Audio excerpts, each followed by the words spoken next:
মুসলিম যুবকদেরকে শাহাদাতের তামান্না নিয়ে ময়দানে ঝাঁপিয়ে পড়বার হিম্মত তৈরি করা, জজবা তৈরি করাটা খুব বেশি দরকার।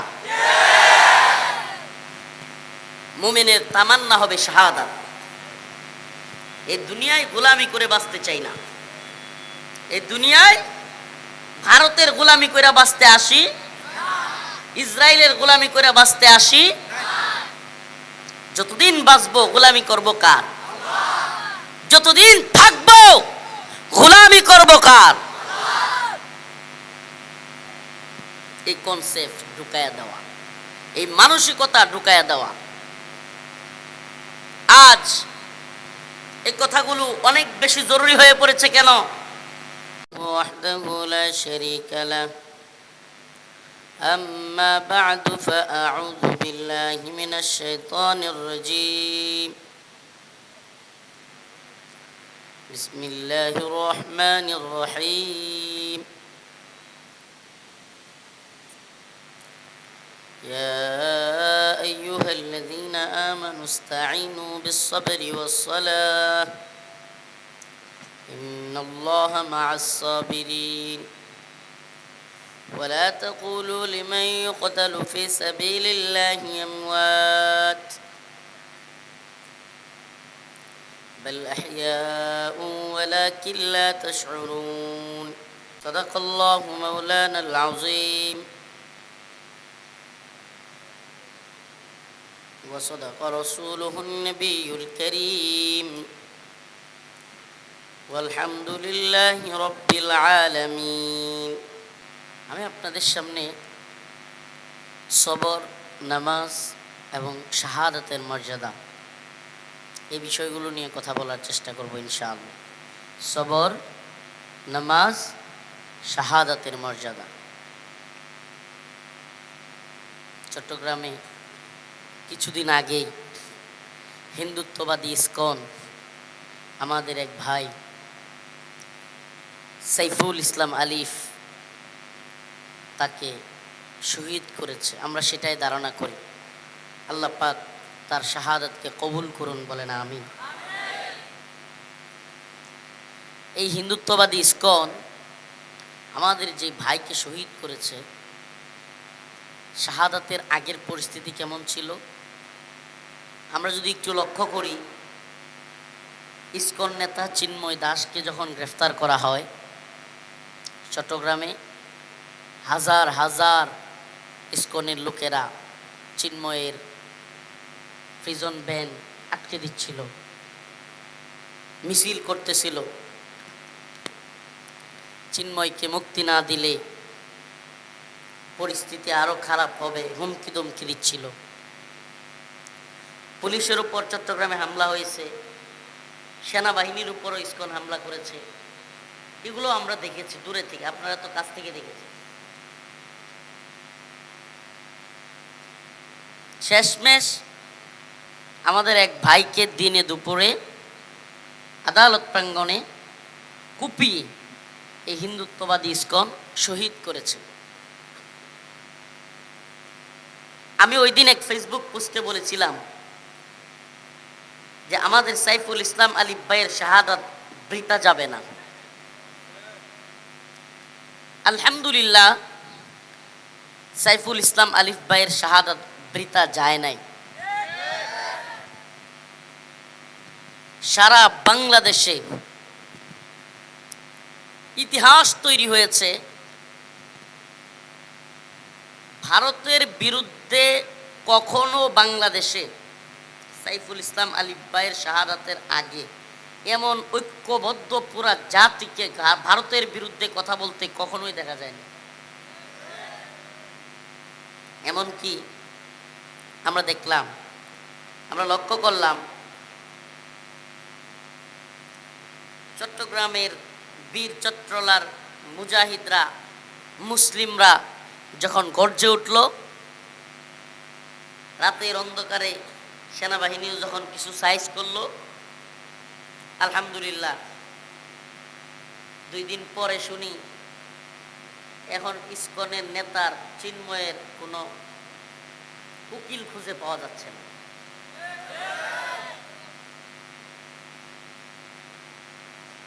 কথাগুলো এই ধারাবাহিকতাই তো, ঠিক এই ধারাবাহিকতা না? প্রথমে কি চিন্ময়কে কেন গ্রেফতার করা হলো? মুক্তি দিতে হবে। যে মুক্তির বিরোধিতা করলো তাকে হত্যা করে ফেললো। চিন্ময়কে ছাড়িয়ে নেওয়ার জন্য একেবারে প্রিজন ভ্যান ঘেরাও করা হলো, একটা হুলস্থুল অবস্থা। কিছু সময়ের জন্য মনে হচ্ছিল দেশটা যেন হিন্দুত্ববাদীদের, তাদের অবস্থা দেখে মনে হচ্ছিল চট্টগ্রাম যেন হিন্দুত্ববাদীদের। আলহামদুলিল্লাহ, চট্টগ্রামের মুসলিমরা যখন তাদের ভাইয়ের শাহাদাত দেখার পর গর্জে উঠল, হিন্দুত্ববাদীদের নেতার উকিল খুঁজে পাওয়া যায় না। এতে করে প্রতীয়মান হয়, এই ঘটনা থেকে যে শিক্ষাটা আমরা পাই, পৃথিবীর সমস্ত তাগুত কিংবা জালেমদের হাক ডাক, উচ্চবাচ্য, হুমকি ধমকি, এগুলো হলো একটা বেলুনের ফটকার মতো। কিসের মতো? বেলুনের ফটকা। যেমন সুই একটা নিয়ে বিশাল বড় বেলুন, বিশাল বড়, কিন্তু একটা সুই নিয়ে খালি ফোঁটা করে দিতে পারলে সব। প্রিয় মুসল্লিয়ান, এই কাজটা যে প্রথম করবে, আল্লাহর কাছে তার মর্যাদাও অনেক বেশি। এই ফুটা দেওয়ার কাজটা, এই ফুটা দেওয়ার সাহসটা প্রথম যে করবে, আল্লাহর কাছে তার মর্যাদাও তত বেশি। প্রিয় ভাইরা আমার, বন্ধুগণ আমার, ও বীর চট্টলার বাসকালীন মুসলমান, আমি এই ঘটনা দিয়ে আমার আলোচনা শুরু করেছি এজন্য, ও চট্টগ্রামবাসী, আল্লাহ রাব্বুল আলামিনের দরবারে একজন মুমিনের শাহাদাতের মর্যাদা অনেক বেশি। আল্লাহ রাব্বুল আলামিন বলেন, ওয়ালা তাকুলু লিমান ইউকতালু ফি সাবিলিল্লাহি আমওয়াত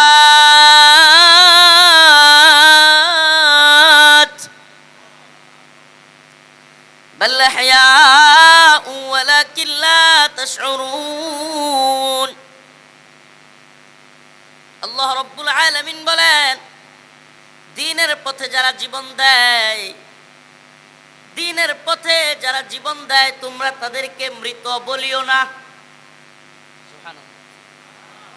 মৃত বলাও নিষেধ, মৃত বলাও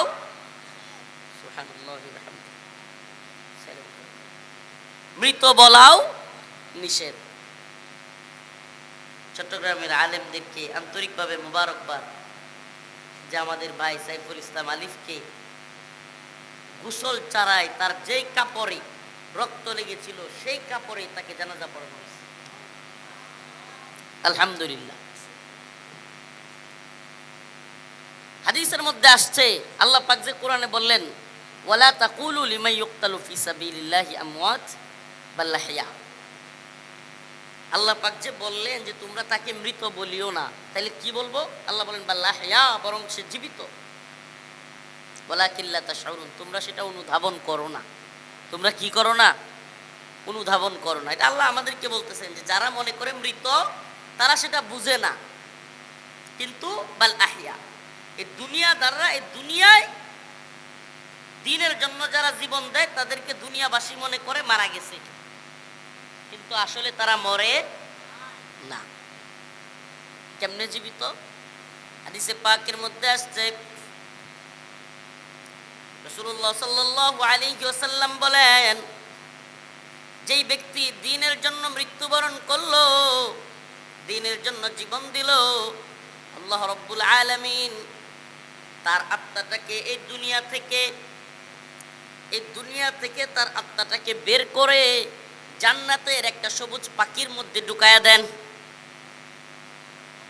জান্নাতের সবুজ পাখি, ওই জান্নাতের সবুজ পাখির মধ্যে ঢুকে জান্নাতের যে কোনো জায়গায় যেতে থাকে, ওই আত্মা ঘুরতে থাকে পাখির ভিতরে ঢুকে, যেখানে মন চায় যায়, যেখানে মন চায় যেতে থাকে, যা মন চাই খায়, ঘুরতে থাকে মনের আনন্দে। সুবহানাল্লাহ। আমি এই আলোচনাগুলো শাহাদাতের আলোচনা সব জায়গায় করবার চেষ্টা করতেছি। এর একটাই উদ্দেশ্য, একটাই উদ্দেশ্য। আলোচনা অনেক বিষয় নিয়ে করা যাবে। রাস্তাঘাটে হর্ন কেন বাজানো হয় এটা নিয়েও চাইলে আলোচনা করা যায়। আলোচনার তো অভাব নেই, বিষয়ের অভাব নেই। আর অনেক বিষয়ে আলোচনা করা যাবে, কথা বলা যাবে। কিন্তু এই উম্মার সবচাইতে জরুরি যেটা, হিন্দুত্ববাদী ভারতের ভয়াল থাবা থেকে এ মুসলিম ভূখণ্ডকে রক্ষা করবার জন্য বর্তমান বাংলাদেশের মুসলিম যুবকদেরকে শাহাদাতের তামান্না নিয়া ময়দানে ঝাঁপিয়ে পড়বার হিম্মত তৈরি করা, জজবা তৈরি করাটা খুব বেশি দরকার। মুমিনের তামান্না হবে শাহাদাত। এই দুনিয়ায় গোলামি করে বাঁচতে চাই না। এই দুনিয়ায় ভারতের গোলামি করে বাঁচতে আসি, ইসরায়েলের গোলামি করে বাঁচতে আসি। যতদিন বাঁচবো গোলামি করব কার? যতদিন থাকবো গোলামি করব কার?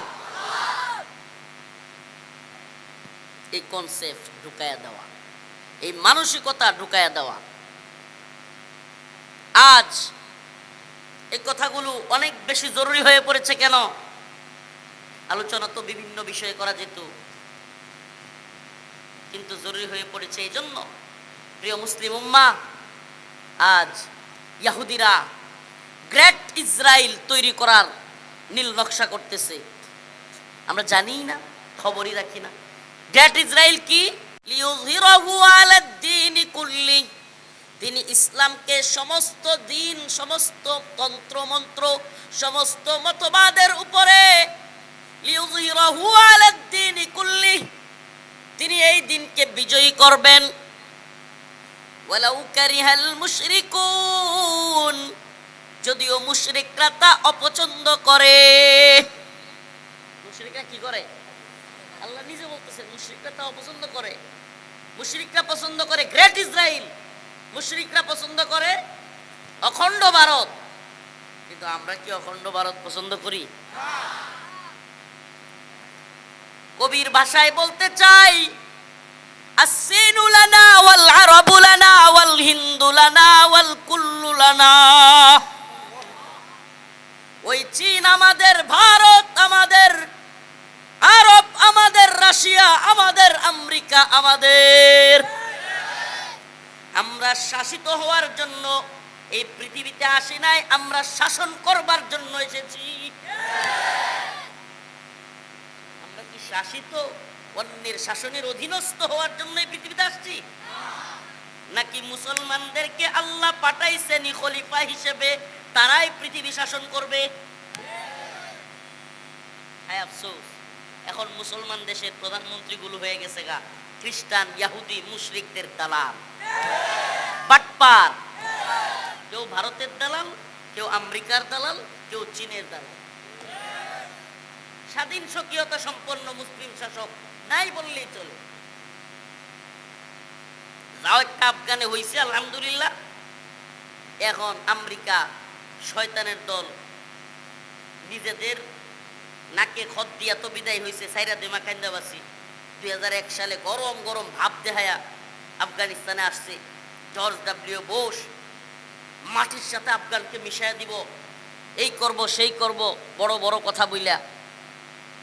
মোল্লা ওমর রাহিমাহুল্লাহ বলেছিলেন, জর্জ ডব্লিউ বুশ, আমিও দেখতে চাই তোর ওয়াদা সত্য নাকি আমার রবের ওয়াদা সত্য। মোল্লা ওমর রাহিমাহুল্লাহ দেখে যাইতে পারেন নাই, কিন্তু আল্লাহ পাক মোল্লা ওমর রাহিমাহুল্লাহর উত্তরসূরিদেরকে দেখায় দিচ্ছেন মোল্লা ওমর রাহিমাহুল্লাহর রবের ওয়াদাই সত্য। জর্জ ডব্লিউ বুশের ওয়াদা মিথ্যা, তাদের প্রেতাত্মারা জর্জ ডব্লিউ বুশের কুলাঙ্গার সন্তানেরা সাইরা দেমা কান্দাবাসী কইয়া নাকে খত দিয়া বাপ ডেকে বিদায় নিছে। কিন্তু শয়তানের শয়তানি তো বন্ধ হওয়ার না, শয়তানের শয়তানি বন্ধ হওয়ার না। কোরআন সুন্নাহ অনুযায়ী কেন শাসন হবে সহ্য হয় না। এখন পাকিস্তানের এই গাদ্দার সেনাবাহিনীকে আফগানিস্তানের বিরুদ্ধে লাগাই দিয়েছে। গাদ্দার, এরা আজীবন গাদ্দার। পাকিস্তানের সেনাবাহিনীর চাইতে পৃথিবীতে আর কোনো গাদ্দার বাহিনী নাই। সবাই বলে পৃথিবীর সকল দেশের সেনাবাহিনী আছে, আর সেনাবাহিনীর একটা দেশ পৃথিবীতে আছে, এটার নাম পাকিস্তান। মানে সব দেশের কি থাকে? সেনাবাহিনী থাকে, আর সেনাবাহিনীর একটা দেশ আছে, এটার নাম পাকিস্তান। এই গাদ্দার সেনাবাহিনী যে লক্ষ্যে ভারত থেকে পাকিস্তান আলাদা হয়েছিল ধর্মের ভিত্তিতে, হিন্দুস্তান পাকিস্তান, আমরা সবাই এক সময় ভারতের অংশ ছিলাম। কি ছিলাম? এটা বাস্তব। 47-এ দেশ ভাগ হইল, মুরব্বীরা ভালো জানতেন। যেই নীতিতে ভাগ হইল সেটা ছিল ধর্মের নীতিতে। যেহেতু মুসলিমরা অধিকাংশ বেশি থাকে পাকিস্তানে, এই জন্য এই ভূখণ্ডের নাম দেওয়া হয়েছিল পাকিস্তান। পাকিস্তান মানে পবিত্র জায়গা। যেহেতু হিন্দু বেশি থাকে ওই অঞ্চলের নাম দেওয়া হয়েছিল হিন্দুস্তান। কিছুদিন যাইতে পারে নাই, এই পাক গাদ্দার বাহিনী অপর তার মুসলমান ভাইয়ের উপর গুলি চালানো শুরু করছে। এখন আবার এই গাদ্দাররা, তোরা পারলে কাশ্মীরে এত নির্যাতন হয়, ভারতীয় বাহিনীর উপর গিয়ে আক্রমণ কর। হেরাম থাকলে মুসলিমরা তোদের পক্ষে দাঁড়াবে, সারা বিশ্বের মুসলিমরা তোদেরকে সাধুবাদ জানাবে যে কাশ্মীরে মুসলমানদের উপর নির্যাতন হচ্ছে, পাকিস্তানের বাহিনী কাশ্মীরিদের পক্ষ নিয়েছে। এই বন্ডের দল বোমা মারতে গেছে পাকিস্তানে, নিরীহ প্রায় 50 জন মানুষকে হত্যা করেছে পাকিস্তানে বোমা মারতে, আফগানিস্তানে বোমা মারতে। প্রিয় উম্মাহ, কথাগুলো কেন বললাম? যে একদিকে গ্রেট ইসরায়েল কি? ইহুদি শাসন। ইহুদিদের শাসন এত ব্যাপক করতে হবে যে তাদের মসিহ আসবে অচিরেই, আর তাদের মসিহের অধীনে পুরো পৃথিবী তারা শাসন করবে। তারা যাকে মসিহ বলে, কোরআন থাকে দাজ্জাল বলে। তারা যাকে মসিহ বলে, সুন্নাহ থেকে দাজ্জাল বলে। তাদের দাজ্জাল মসিহ আসবে, পুরো পৃথিবী তারা শাসন করবে। পুরো পৃথিবীর খাদ্য, পুরো পৃথিবীর পানি সব দাজ্জালের দখলে থাকবে। দখলে গেছে কি যায় নাই বুঝেন? হ্যাঁ, অলরেডি চলে গেছে। অলরেডি পৃথিবীর কোমল পানীয় ইহুদিবাদীদের দখলে। অলরেডি বিভিন্ন সারের প্রোডাক্ট, একসময় আমাদের বাবা চাচারা আমরা দেখতাম গোবর দিয়া, বিভিন্ন কিছু দিয়া, ছাই দিয়া ক্ষেতের মধ্যে গোবর বানাইয়া সার বানাইতো, ফসল ফলাইতো। আর এখন ওই বাজারজাত সার ছাড়া ওই লাল, নীল, কালো বিভিন্ন ধরনের সার, ইউরিয়া কি আরো কত ধরনের সার, এগুলো ছাড়া এখন আমাদের বাবা চাচারা ফসলই ফলাইতে পারে। মানে সবকিছুকে একটা বন্ডিং এর মধ্যে নিয়ে যাওয়া। একসময় আমরা টিউবওয়েলের পানি খাইতাম কি খাইতাম না? টিউবওয়েল চাইপা পানি কল থেকে উঠতো। এখন সবার বাড়িতে বাড়িতে বিদ্যুৎ চালিত। এখন বিদ্যুৎ না থাকলেই পানি বন্ধ, গোসল নেই, খাবার পানি নেই, সারের উৎপাদন বন্ধ হয়ে গেলে খেতে চাষাবাদ বন্ধ। আপনি বুঝতেছেন কিভাবে সবকিছুকে একটা কুক্ষিগত করার প্ল্যান, সবকিছুকে আয়ত্তে নিয়ে যাওয়ার একটা প্ল্যান। এমনকি এখন তো মশলা যেগুলো দেই আমরা, প্রায় সবগুলো বাজারজাত। মশলা যেগুলো খাবারে দেয় এগুলো কোথা থেকে আসে? বাজারজাত মশলা, প্যাকেটিং বিভিন্ন। প্রিয় ভাইরা আমার, বন্ধুগণ আমার, সবকিছুকে এইভাবে একটা নিয়ন্ত্রণের মধ্যে নিয়ে তাদের স্বপ্ন হলো গ্রেট ইসরায়েল, পৃথিবী শাসন করবে ইহুদিবাদীরা। আর হিন্দুত্ববাদীদের চাহিদা কি? অখণ্ড ভারত। কারণ আমাকে বলেন, তাহলে আমরা কি গ্রেট ইসরায়েলের দখলের শাসনে থাকতে চাই, নাকি অখণ্ড ভারতের অধীনে থাকতে চাই? হ্যাঁ, আমার কথাগুলো এখন কিছুটা বিচ্ছিন্ন মনে হবে। আরে হুজুর কি কয়, সব তো মাথার উপর দিয়ে যায়, চাইতে পারে, আল্লাহ মাফ করুক, কিন্তু অচিরেই বুঝতে পারবেন। এমন কি এই প্ল্যানে দুইটা শক্তি, ভারত এবং ইসরায়েল, দুইটা শক্তি, তাদের দুইটা শক্তিশালী গোয়েন্দা সংস্থার অনেক বেশি যোগাযোগ, মুসাদ এবং দুইটা গোয়েন্দা সংস্থার অনেক বেশি যোগ সাজস, তাদের মধ্যে আদান প্রদান, পুরো পৃথিবীকে কিভাবে কবজা করা যায়। প্রিয় মুসলিম উম্মা, এই কথাগুলো এখন কেমন জানি মনে হবে। আমি যদি বলি আপনাদের চট্টগ্রামের সন্তান শেখ হারুন ইজহার হাফিজাহুল্লাহের, শেখুল হাদিস আল্লাহ মামুনুল হকের মামলার কাগজগুলো, কিগুলো মামলার কাগজগুলো ভারতীয় গোয়েন্দা সংস্থার কাছে, এর চাইতে কঠিন কথা কিছু হইতে পারে? মানে আমার দেশে আমি মামলা খাইলাম, আমার দেশের প্রশাসন ধরল, কিন্তু আমার মামলার কাগজ কাদের কাছে? আমাদের কাগজ জামিন হবে কি হবে না, কোন মামলাটা উঠবে কোনটা উঠবে না, এটা ঠিক করে দেয় কে? এখন বুঝেন আপনি? এটা বুঝবেন না এখন। প্রিয় ভাইরা আমার, বন্ধুগণ আমার, এজন্য আমাদের খেলাটা এই তথাকথিত এইগুলোর সাথে না, এদেশের কথিত অমুক দল তমুক দলের সাথে না, এগুলোর ভ্যালু নাই। একটু ধাক্কা দিলে এগুলো পড়ে যাবে, এগুলো আমি আগে থেকে জানতাম। কিন্তু মূল শক্তিটা আড়াল থেকে যারা খেলতেছে এদেশের মুসলিমদেরকে নিয়ে, এদেশের মুসলিমদেরকে ধ্বংস করার জন্য, এই মূল শক্তিটা হলো হিন্দুত্ববাদী ভারত। এবং এদের খেলাটা এত বেশি বিস্তৃত, এদের মায়াজাল এত বেশি বিস্তৃত যে এরা এদেশকে ধ্বংস করবার জন্য একটা লম্বা প্ল্যানিং করে রাখছে। এদেশের ইসলামকে ধ্বংস করে দেওয়ার জন্য, ইসলামপন্থীদেরকে ধ্বংস করে দেওয়ার জন্য, তাওহীদবাদীদেরকে ধ্বংস করে দেওয়ার জন্য একটা লম্বা প্ল্যান করেছে। সেই প্ল্যানের অংশ শুধুমাত্র শেখ হাসিনা নয়, সেই প্ল্যানের অংশ নতুন উপদেষ্টা কমিটিতে থাকতে পারে, সেই প্ল্যানের অংশ নেক্সট পার্লামেন্টারি সদস্যদের মধ্যে থাকতে পারে, এই প্ল্যানের অংশ সেনা কর্মকর্তা থাকতে পারে, এই প্ল্যানের অংশ সচিব থাকতে পারে, আমলা থাকতে পারে, এই প্ল্যানের অংশ বিরোধী দলীয় বা সরকার দলীয় বা আগামী সরকার যে গঠন করবে ওই দলের বড় নেতাও ওই প্ল্যানে থাকতে পারে। কথাগুলো একটু জাস্ট টাচ দেওয়ার জন্য বললাম, নামগুলো বললাম না, কিন্তু আপনারা বুঝে নেবেন। প্রিয় মুসলিম উম্মাহ ও আমার জাতি, যদি জাতীয় আন্তর্জাতিক চক্রান্ত আমরা না বুঝি, আল্লাহ না করুক মায়ানমারের মতো, ফিলিস্তিনের মতো অবস্থা আমাদেরও হবে।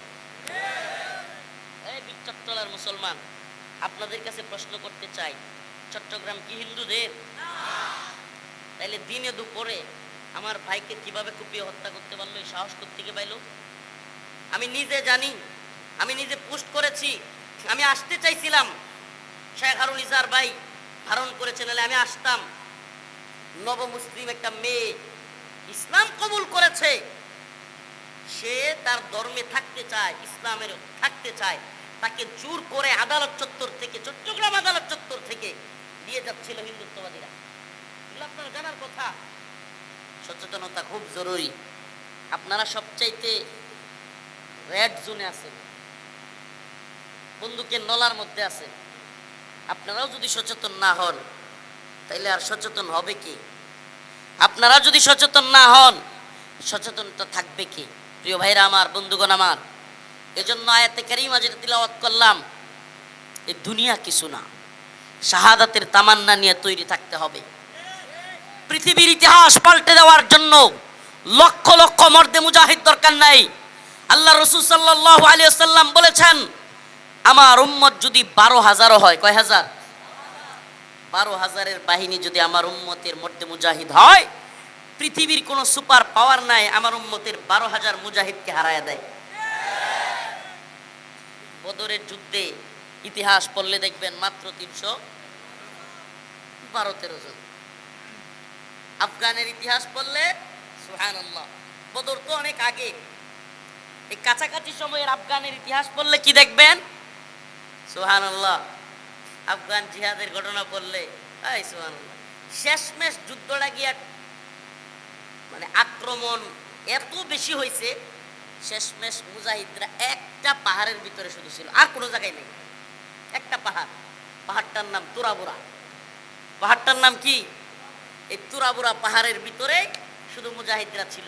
সেখানে থাইকা মুজাহিদদের কিতাব পড়ে যা দেখলাম, কিংবা আফগানে জিহাদ করা মুজাহিদদের সাথে কথা বলে যা বুঝলাম, 2-3 দিনের রুটি আছে না, বন রুটি, 2-3 দিন বন রুটি বেশি সময় থাকলে কি উঠে উপর দিয়া ফুসলা কিরকম জানি হয়ে যায়। ওই রুটি খায়া খায়া 2-3 দিন পর পর একটা রুটি, এই একটু ঝর্ণার এই বা পাহাড়ের পানি খায়া খায়া তারা জিহাদ করলেন। আর আজকে আমরা কি দেখি, আফগানদের হাতে, আফগানদের কাছে America, Britain, France, Germany, Italy, সমস্ত রাষ্ট্র, রাশিয়া সহ সবগুলো মাথা নত করতে বাধ্য হলো। এত সহজে না। আজকে যাদেরকে আমরা দেখি বড় বড় ট্যাঙ্ক নিয়ে, বড় বড় অস্ত্র নিয়ে আফগানে ঘুরে, আজকে আমরা তাদেরকে বিজয় মিছিল করতে দেখি, এটা এভাবেই হয় নাই। একটা দল, এদের আগে একটা দল নিজেদের জীবনকে মাটির সাথে মিশিয়ে দিয়েছে। এটা বিরাট বড় কাফেলা, তারা নিজেদের জীবনকে দ্বীনের জন্য কুরবানি দিয়েছেন। এক কাফেলা তাদেরকে সিঁড়ি বানাইছেন, শিরিক, যেই সিঁড়ির উপর দিয়ে হাইটা এই বর্তমান কাফেলা বিজয় চিনে নিয়ে আসছে। তার মানে এত সহজ না। আমরা তো মাত্র হাসিনার বিরুদ্ধে, মোদির বিরুদ্ধে দাঁড়াইতে গিয়া অল্প কিছু আলেম উলামা মাত্র গ্রেফতার হয়েছে, মাত্র গ্রেফতার। বিজয় এত সহজে আসে না, এত সহজে বিজয় আসে না। আফগানের এমন অনেক অঞ্চল আছে যে অঞ্চলের এমন কোনো ঘর নাই যেই ঘরে বিধবা মহিলা নাই। এমন অসংখ্য অঞ্চল আছে যে অঞ্চলে এমন কোনো ঘর নাই যেই ঘরে বাবা হারা সন্তান নাই, সন্তান হারা মা নাই, এমন কোনো ঘর নাই। এত রক্ত তারা দিয়েছেন, এত জীবন তারা দ্বীনের জন্য কুরবানি করেছেন। ওয়ালা তাকুলু লিমান ইউকতালু ফি সাবিলিল্লাহি আমওয়াত বাল আহইয়াউ ওয়ালাকিন লা তাশউরুন। আল্লাহ রাব্বুল আলামিন বলেন, আল্লাহর পথে যারা জীবন দেয় তাদেরকে তোমরা মৃত বলিও না, বাল আহইয়া, বরং তারা জীবিত। ও মুসলমান, ইমানদার বাসকালীর মুসলমান, গ্রেট ইসরায়েল কিংবা অখণ্ড ভারত যারা তৈরি করতে চায়, আমরা বলি মুহাম্মদ আরবির উম্মত। আল্লাহ রাব্বুল আলামিন বলেছেন, আন্নাল আরদ ওয়ারিসুহা ইবাদিয়াস সালিহুন। ও পৃথিবীর মানুষ, এই সমস্ত পৃথিবীর মালিক কে? আরো জোরে চিল্লায়া বলেন কে? আল্লাহ বলেন, আন্নাল আরদ ওয়ারিসুহা ইবাদিয়াস সালিহুন। জমিনের মালিক আমি, আর ওয়ারিস সূত্রে এই জমিন আমি আমার নেক বান্দাদেরকে, সালেহ বান্দাদেরকে দিয়ে দিয়েছি। তার মানে আল্লাহর জমিন নেক বান্দাদের কাছে আল্লাহ পাক দিয়ে দিয়েছেন। আর এখন যদি কাফের মুশরিকরা থাকতে চায়, সূরত কয়টা? সূরত হলো আইয়াদি ওয়াহুম সাগিরুন, জিজিয়া দিবে, নতজানু হয়ে থাকবে, শান্তি চুক্তির মাধ্যমে জিজিয়া দিবে, নতজানু হয়ে থাকবে। ওয়াইদি বিতালা ইব্রাহিম রাব্বুহু বিকালিমাতিন ফাতাম্মাহুন ক্বালা ইন্নী জাইলুকা লিন-নাসি ইমামা ক্বালা মিন যুররিয়াতি ক্বালা লা ইয়ানালু আহদুজ জালিমিন। আল্লাহ পাক হযরত ইব্রাহিম আলাইহিস সালামকে বললেন, ইব্রাহিম আমি তোমাকে নেতা বানাবো, তুমি যেহেতু পরীক্ষায় পাশ করেছো, তোমাকে নেতা বানাবো। ইব্রাহিম আলাইহিস সালাম বললেন, ক্বালা মিন যুররিয়াতি, হে আল্লাহ আপনি কি আমার কওম থেকে, আমার জাতি থেকেও বানাবেন? আল্লাহ বললেন, ক্বালা লা ইয়ানালু আহদুজ জালিমিন, আমি জালেম সম্প্রদায় থেকে নেতা বানাই না। সুবহানাল্লাহ। তার মানে বোঝা গেল আল্লাহ পাক কাফের, মুশরিক, জালেম এদেরকে মুসলমানদের নেতা বানান। মুসলমানদের নেতা মুসলমান হবে, ঠিক কি ঠিক না? যার ইমানই নাই সে মুসলমানের নেতা কেমনে হয়? কথা কন না। যার ইমান নাই সে মুসলমানের নেতা কেমনে হয়? প্রিয় মুসলিম, প্রিয় ভাইরা আমার, বাসকালীর মুসলমান, শাহাদাতের নাজরানা পেশ করবার মতো হিম্মত নিয়ে তৈরি থাকতে হবে। রাজি আছো তো মুসলমান? এ বীরচট্টলার যুবকেরা, যদি ডাক আসে দ্বীনের জন্য, ইসলামের জন্য, ভূখণ্ডের জন্য, এ ভূখণ্ড রক্ষা করবার জন্য, শহীদ হওয়ার জন্য কে কে তৈরি আছো? লিল্লাহি তাকবীর, লিল্লাহি তাকবীর। রাজি আছো তো ইনশাআল্লাহ? আমাদের পথ শাহাদাতের পথ, আমাদের পথ শাহাদাতের পথ। ইয়া আইয়ুহাল্লাযীনা আমানু ইসতাঈনু বিস-সাবরি ওয়াস-সালাহ ইন্নাল্লাহা মা'আস-সাবিরিন। আল্লাহ রাব্বুল আলামিন বলেন, হে ঈমানদার, ইস্তাঈনু তোমরা চাও বিস-সাবরি ওয়াস-সালাহ, নামাজ এবং কুরবান, নামাজ এবং সবরের মাধ্যমে। আল্লাহ পাকের কাছে কোনো কিছু চাইতে হইলে কেমনে চাইতে হবে? নামাজ এবং সবরের মাধ্যমে। আমরা নামাজ পড়বো তো ইনশাআল্লাহ? নামাজ পড়ি তো? আজকে থেকে কোনো নামাজ কাজা করব না তো ইনশাআল্লাহ? নামাজ কাজা করব? বলেন না, করব? হ্যাঁ, ঈশার নামাজ কারো এখনো পড়া না হইলে ঈশার নামাজ পড়বেন। প্রিয় ভাইরা আমার, বন্ধুগণ আমার, আল্লাহ রাসূল সাল্লাল্লাহু আলাইহি সাল্লাম বলেছেন, মান তারাকা সালাতান ওয়াহিদান মুতাআম্মিদান ফাকাদ কাফারা। যে ব্যক্তি এক ওয়াক্ত নামাজ ইচ্ছা করে ছেড়ে দিল, সে কুফরি করলো। নাউজুবিল্লাহ, নাউজুবিল্লাহ বলেন। কত বড় কথা, কুফরি করলো। নামাজ ছাড়াটা কোনোভাবেই মুমিনের জন্য হইতেই পারে না, কারণ নামাজ তো ঐচ্ছিক বিষয় না, ঐচ্ছিক ইবাদত না। নামাজ ফরজ, ফরজ মানে বাধ্যতামূলক, নফল মানে ঐচ্ছিক। তো নামাজ কি বাধ্যতামূলক নাকি ইচ্ছাকৃত? ইচ্ছা করলে করলাম, না করলে নাই। বাধ্যতামূলক। নামাজ এমন এক ইবাদত যেটা ছাড়ার কোনো সুযোগ নেই। রাসূলুল্লাহ সাল্লাল্লাহু আলাইহি ওয়াসাল্লাম বিপদে পড়লেই, কোনো খারাপ লাগলে, মুসিবতে পড়লেই 2 রাকাত নামাজে দাঁড়ায় যাইতেন। সুবহানাল্লাহ, আল্লাহর কাছে চাইতেন। আমরা নামাজ পড়ে আল্লাহর কাছে চাইবো তো ইনশাআল্লাহ। আর সবর করবো, সব কিছুতে সবর। সবরের ফজিলতের অভাব নেই। ইন্নামা ইউয়াফফাস সাবিরুন আজরাহুম বিগাইরি হিসাব। আল্লাহ পাক বলছেন, যারা সবর করবে তাদের জন্য আমার পক্ষ থেকে বিগাইরি হিসাব, মানে হিসাব নিকাশ ছাড়া তাদেরকে দেওয়া হবে। সুবহানাল্লাহ বলে, সীমাহীন। আল্লাহ পাক আমাদের সবাইকে দ্বীনের পক্ষে অটল অবিচল রাখুন, বলেন আমিন।